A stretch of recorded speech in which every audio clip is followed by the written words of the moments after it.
कैथल के धनौरी गांव में संत श्री धन्ना भगत की जयंती धूमधाम के साथ मनाई गई। मुख्य अतिथि के तौर पर उपराष्ट्रपति जगदीप धनखड़ इसमें शामिल हुए हैं और मुख्यमंत्री मनोहर लाल भी समारोह में मौजूद थे। धनौरी गांव में मुख्यमंत्री ने पंडाल में जमीन पर बैठकर प्रसाद ग्रहण किया। मुख्यमंत्री के साथ हरियाणा बीजेपी अध्यक्ष ओम प्रकाश धनखड़, सांसद नायब सैनी, मंत्री कमलेश ढांडा भी मौजूद रहे। उपराष्ट्रपति की मौजूदगी में मुख्यमंत्री ने धनौरी गांव में कई बड़ी घोषणाएं की हैं।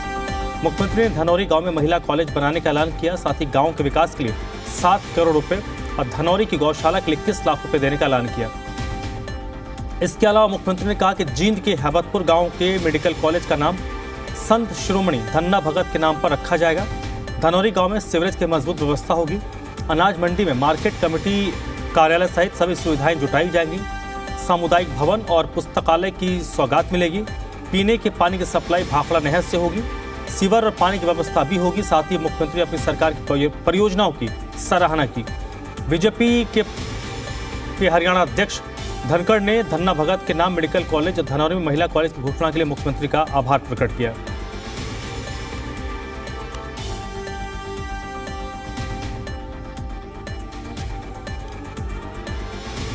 ओम प्रकाश धनखड़ ने कहा कि आज का दिन उन्हें हमेशा याद रहेगा। संत श्री धन्ना भगत की जयंती समारोह में बड़ी तादाद में लोग शामिल हुए। सुरक्षा के लिहाज से चप्पे चप्पे पर पुलिस बल तैनात थी। साथ ही ड्रोन से भी निगरानी रखी गई।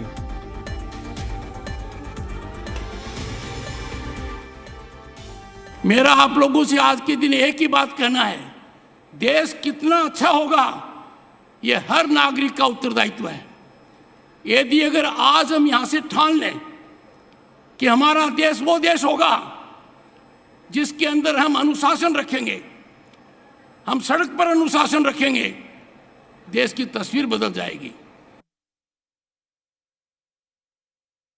इस बदलते हुए भारत पर यदि कोई अंकुश लगाता है, कुंठित करता है, हमारे देश को बदनाम करने की कोशिश करता है, हो सकता है कुछ अपनों में से हैं, मैं उनको एक बात बताना चाहता हूं, दुनिया का कोई ऐसा देश नहीं है जिसके संविधान में 3 बातें हैं, panchayat, municipality, state and centre. तीनों की व्यवस्था चुनाव की भारत के संविधान में है। हमारी डेमोक्रेसी वाइब्रेंट है, जीवंत है, हर स्तर पर है। और कोई कह देगा कि देश में प्रजातांत्रिक व्यवस्था कमजोर है या बोलने के अधिकार पर अंकुश है, हमें ऐसी बातों को कुंठित करना है।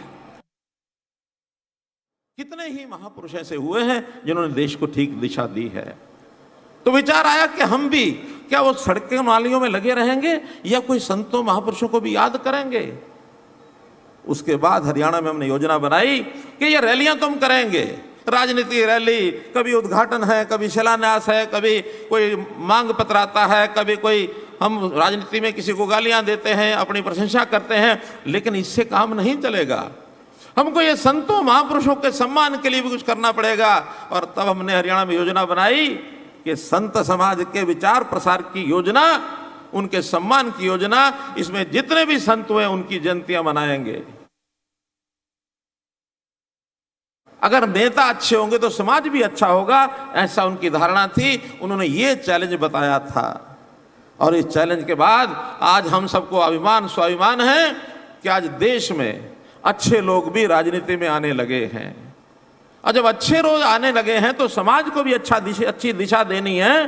तो जो मैं बात पहले कर रहा था, ध्यान सारा पीछे लौट कर चला जाता है कि आखिर उस समय समाज में बुराइयां अच्छाइयां सब होती थी।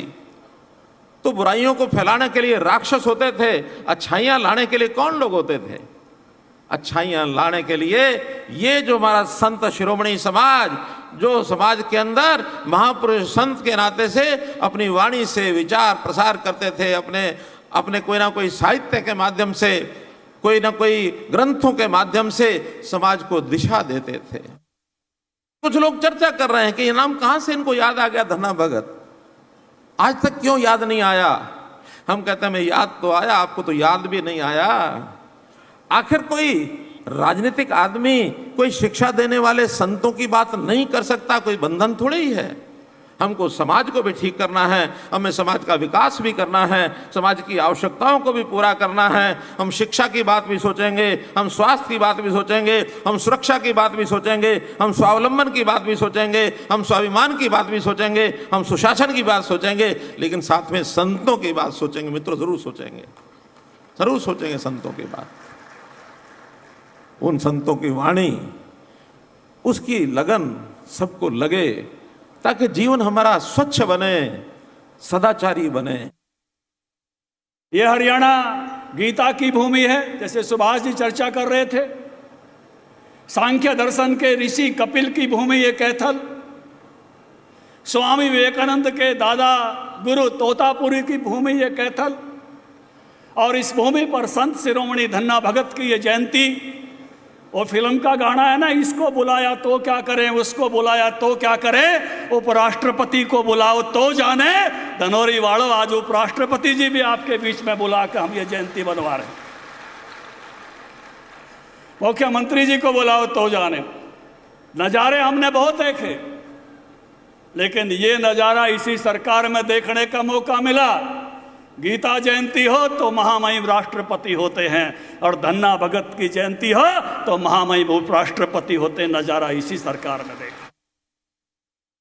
ऐसी जो पवित्र और संघर्ष की जो भूमि है, यहाँ पर जिस प्रकार से मैंने बताया कि बिंदुसर तीर्थ से लेकर के और कुरुक्षेत्र की जो हमारी पावन नगरी है, इस पवित्र क्षेत्र पर मैं इस पूरे जनसमूह की तरफ से न केवल धनौरी गांव, बल्कि यहाँ से आसपास के जितने भी यहाँ पर संत जन उपस्थित हुए हैं, माताएं बहनें उपस्थित हैं, यहाँ पर हमारे सम्मानित बुजुर्ग उपस्थित हैं, यहाँ पर हमारी खाप पंचायतों के यहाँ पर सब प्रमुख उपस्थित हैं, राजनीतिक लीडर उपस्थित हैं। इन सब की तरफ से आपका मैं कोटि कोटि अभिनंदन करता हूँ। एक बार जोरदार तालियों के साथ